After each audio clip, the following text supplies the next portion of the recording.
милост да се излива щедро над всички нас, над нашето семейство, над нашия град и над нашата родина.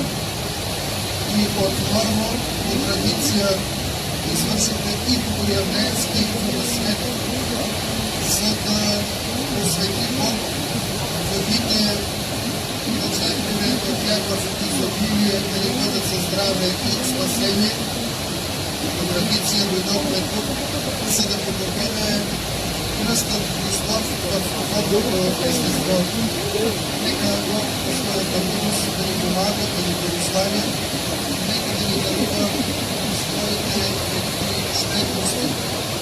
Поздравявам всички нас, които да дадат съдействието Софийския митрополит Български първи от своя име, от името на цялото духовенство и Вселенска духовна воля.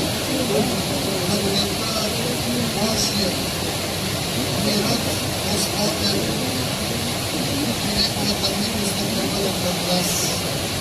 Общението на Светия Дух и благодатната помощ на Сина Божия, който днес се пристива и река Йордан заради нашето спасение.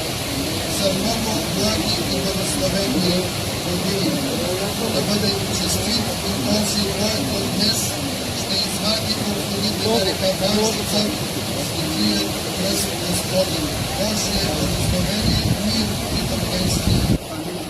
Честит и благословен ден.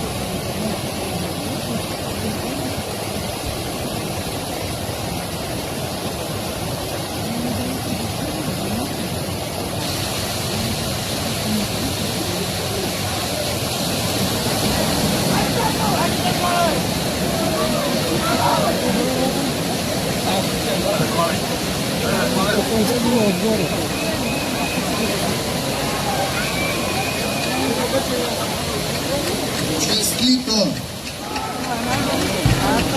Изказваме благодарност на община Кюстендил и на всички, които се потрудиха за организацията на това духовно мероприятие тук на река Банщица.